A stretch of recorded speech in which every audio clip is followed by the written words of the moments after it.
કેમ છો વિદ્યાર્થી મિત્રો? મજામાં ને? ઓકે, ચલો આજે આપણે ધોરણ 7માં ગણિત વિષય ભણીશું. બરાબર છે? તો ગણિત વિષયમાં આપણે પહેલું ચેપ્ટર ભણીશું પૂર્ણાંક સંખ્યાઓ. પૂર્ણાંક સંખ્યાઓ. પૂર્ણાંક સંખ્યાઓનું થોડું બેઝિક જોઈએ આપણે. તો એ પહેલાં તમે જુનિયર કેજીમાં હતા તો તમને શું ખબર હતી? 1 ખબર હતી, બીજું કશું ખબર નથી. 2, 3. તો એ જે સંખ્યાઓ હતી એને શું કહેવાતા હતા? આપણે પ્રાકૃતિક સંખ્યાઓ કહેતા હતા. પછી જેમ આગળ જઈએ એમ 0 આવ્યો, પછી ખબર પડી માઇનસ આવ્યા. તો જેમ આગળ જ્યાં ભણતા ગયા તો શું આપણે 1, 2, 3 એ બધા ભૂલતા ગયા? ના. જેમ આગળ જઈએ એમ આપણે શીખતા જઈએ છીએ. તો આપણે બધાને ખબર જ હશે, ના ખબર હોય તો પણ આપણે અહીંયા જોજો કે પ્રાકૃતિક સંખ્યાઓ કઈ કઈ છે એ જોઈ લો. તો આપણને ખબર છે પ્રાકૃતિક સંખ્યા. પ્રાકૃતિક સંખ્યા. તો પ્રાકૃતિક સંખ્યામાં આપણો કોનો સમાવેશ થાય? તો 1, 2, 3, 4, 5, 6, 7, 8 બધી જ ધન પૂર્ણાંક એને પ્રાકૃતિક સંખ્યાઓ કહેવામાં આવે છે. તો સૌથી નાની પ્રાકૃતિક સંખ્યા કઈ છે? 1 છે. સૌથી નાની પ્રાકૃતિક સંખ્યા કઈ છે? 1 છે. ઓકે. પ્રાકૃતિક સંખ્યાઓ કેટલી છે? 1, 2, 3, 4 અસંખ્ય છે. કેવી છે? 1 સૌથી નાની છે. નાની પ્રાકૃતિક સંખ્યા. અને પ્રાકૃતિક સંખ્યાઓ કેટલી છે ભાઈ? અનંત છે. કેવી છે? અનંત. એનો કોઈ અંત નહીં. જેમ જાઓ 1, 2, 3, 4 એ બધા જ કરે. અનંત છે. શૂન્ય સૌથી નાની પૂર્ણ સંખ્યા કહેવાય એવું તમે સાંભળ્યું હશે. સાંભળ્યું છે? તો આ જે છે 1, 2, 3, 4 એની જ રાખવાની. એની અંદર ખાલી શું ઉમેરવાનું આપણે? શૂન્ય. જો બતાવું તમને પ્રાકૃતિક સંખ્યા. પછી જો આ કઈ છે? જો 1, 2, 3, 4, 5 આમ 6, 7, 8, 9, 10 આમ અનંત સુધી ચાલ્યા કરશે. તો આ બધી કઈ સંખ્યાઓ કહેવાય? પ્રાકૃતિક સંખ્યા.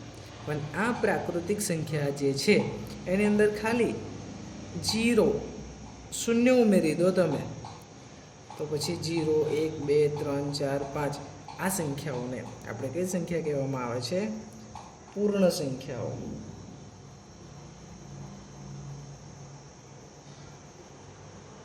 કઈ સંખ્યા કહેવામાં આવે છે? પૂર્ણ સંખ્યાઓ. પ્રાકૃતિક સંખ્યામાં 0 ના આવે. અને જો 0નો સમાવેશ થઈ જાય તો એને આ બધી સંખ્યાઓને શું કહેવાય? પૂર્ણ સંખ્યા કહેવાય. તો આ પરથી તમને ખબર પડે કે પૂર્ણ સંખ્યા સૌથી નાની પૂર્ણ સંખ્યા કઈ? બધાને ખબર પડે. કઈ? 0. ખબર પડી ને? અને સૌથી મોટી પૂર્ણ સંખ્યા કઈ? તો એ અનંત આવશે. બરાબર? ફિક્સ કોઈ છે નહીં. તો આ કેવી છે? અનંત સંખ્યા છે પ્રાકૃતિક સંખ્યા. તો પૂર્ણ સંખ્યાઓ પણ કેવી હશે? એ પણ કેવી છે ભાઈ? અનંત જ છે. અનંત સુધી આવે છે. તો સંખ્યા રેખા તમે ભણ્યા છો? સંખ્યા રેખા. તો સંખ્યા રેખા આપણે જોઈએ. ચલો સંખ્યા રેખા બધા જ ભણ્યા જ હશે. આમ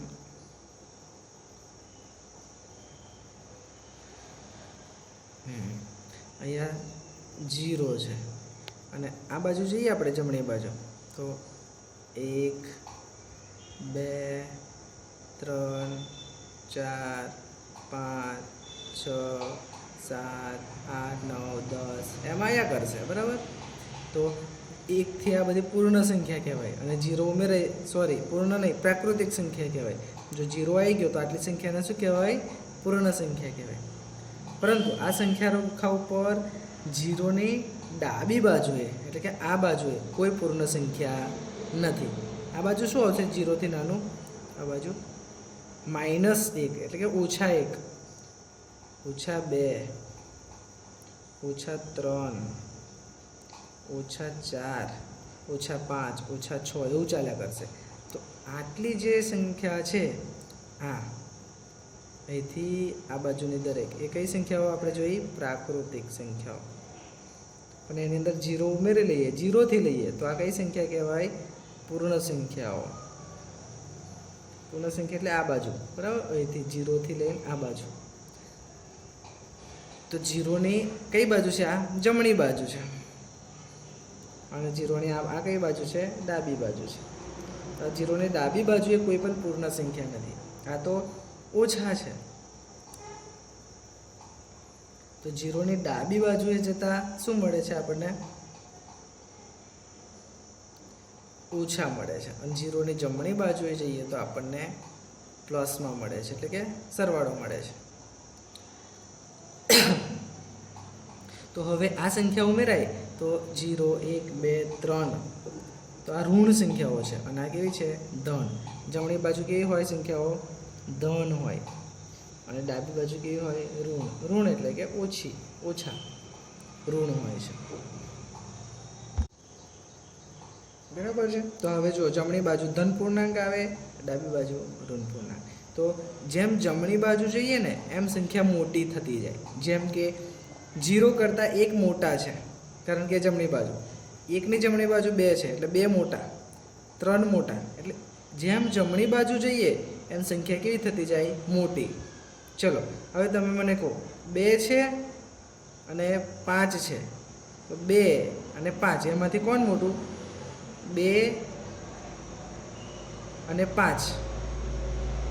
આ 2 અને 5 છે, એમાંથી મોટું કોણ? તો કે 5. કેમ? જો 2 કરતાં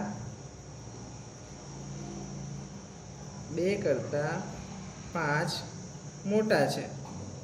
કેમ ભાઈ? કારણ કે 5 એ 2ની જમણી બાજુ આવેલા છે. આ 2ની ડાબી બાજુએ જે હોય, 2ની ડાબી બાજુ 1 છે, તો 2 કરતાં 1 નાના કહેવાય.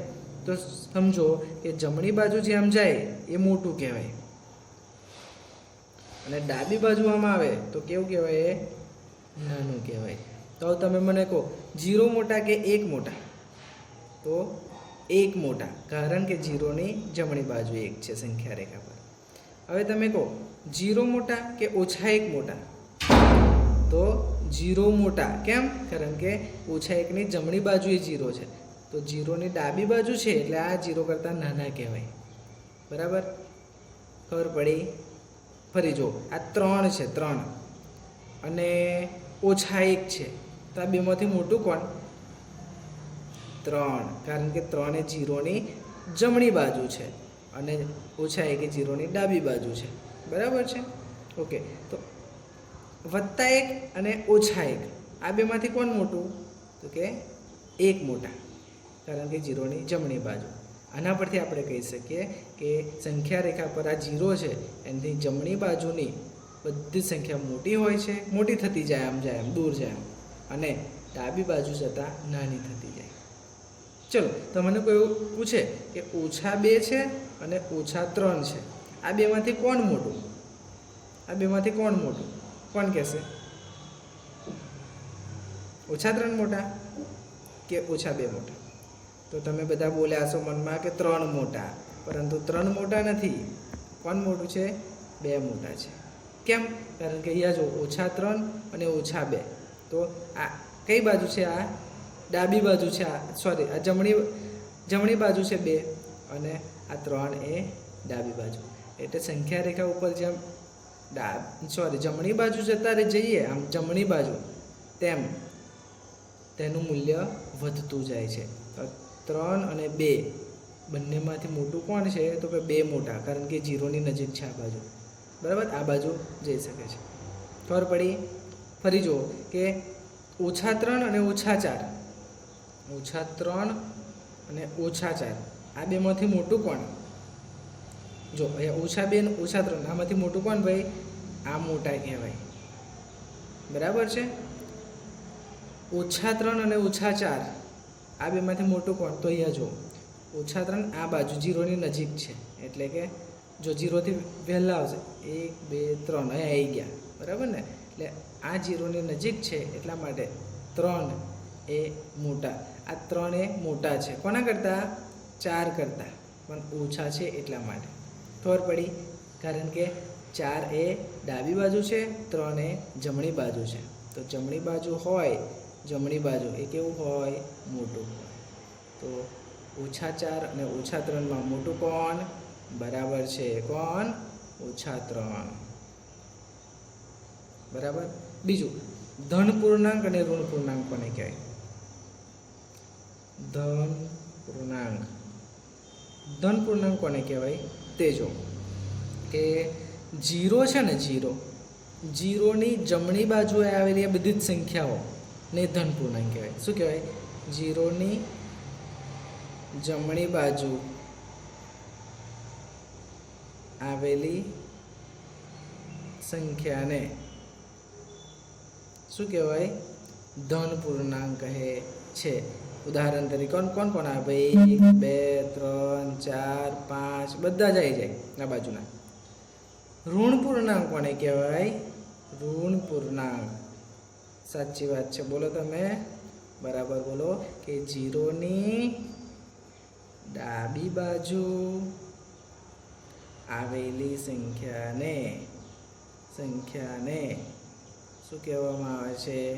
ઋણ પૂર્ણાંક કહેવામાં આવે છે. દાખલા તરીકે -1 -2 -3 -4 આ બધા કેવા છે? ઋણ પૂર્ણાંકો છે. બરાબર. એટલે શું કહેવાય કે ઋણ પૂર્ણાંકને બીજી વ્યાખ્યા આપવી હોય તો શું કહેવાય કે 0 કરતાં નાની સંખ્યાને શું કહેવાય? 0 કરતાં નાની સંખ્યાને શું કહેવામાં આવે છે? ઋણ પૂર્ણાંક. તો ધન પૂર્ણાંકની વ્યાખ્યા આવડે કે ના આવડે? બીજી કે 0 કરતાં મોટી સંખ્યાને ધન પૂર્ણાંક કહેવામાં આવે છે. બરાબર છે. આટલું બેઝિક સમજો પહેલાં, એટલે પછી તમને ખબર પડશે. બરાબર ને? ઓકે. તો આટલી ખબર પડી ગઈ તમને કોણ મોટું અને કોણ નાનું એવું? તો થોડુંક આપણે હોમવર્ક બતાવી દઉં તમને. કોણ મોટું એ તમારે કહેવાનું. ના ખબર પડી હોય તો મને પૂછજો અથવા તો વિડીયો ફરી જુઓ. જો 1 અને 5 આ બેમાંથી કોણ મોટું? જે મોટું હોય ને, જો અહીંયા લેસ ધેન ગ્રેટર ધેનની વાત કરી દઈએ આપણે.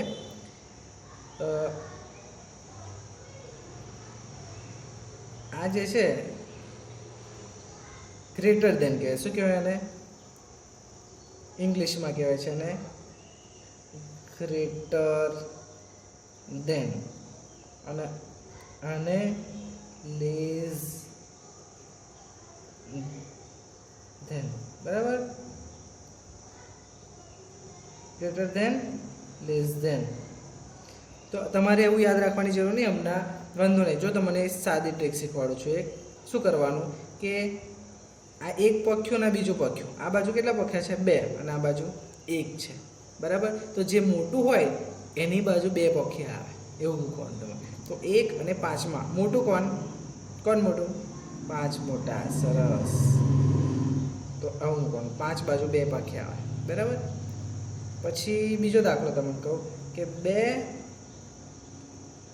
ખાલી જગ્યા 3, આમાંથી મોટું કોણ? 3. તો તમારે કેવી નિશાની મૂકવાની? આવી. 3 મોટા છે. બરાબર છે. આવું મૂકો. અહીંયા આગળ 5 છે અને આગળ 4 છે. તો આ બેમાંથી મોટું કોણ? 5. તો આ પાંચડા બાજુ આમનું રાખવાનું. ખબર પડી? 5 મોટા. હવે અહીંયા જો -1 અને 2, આ બેમાંથી કોણ મોટું ભાઈ? -1 અને 2 માંથી કોણ મોટું? તો અહીંયા જો -1 કઈ છે? અહીંયા છે. 2 અહીંયા છે. તો જમણી બાજુ કોણ છે? 2. તો 2 મોટા કહેવાય. તો અહીંયા કોણ છે? 2 મોટા છે. બરાબર. ચલો અહીંયા જો કે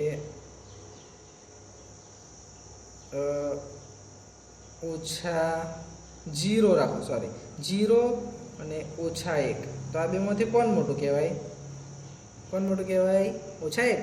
ના, 0. અહીંયા જુઓ તમે, -1 અને 0. બરાબર. તો 0 જમણી બાજુ, તો 0 મોટો છે, આ નાના છે, તો 0 મોટા કહેવાય. ખબર પડી? -3 અને -5, આ બેમાંથી કોણ મોટું છે ભાઈ? કોણ મોટું આ બેમાંથી? -5 કે -3?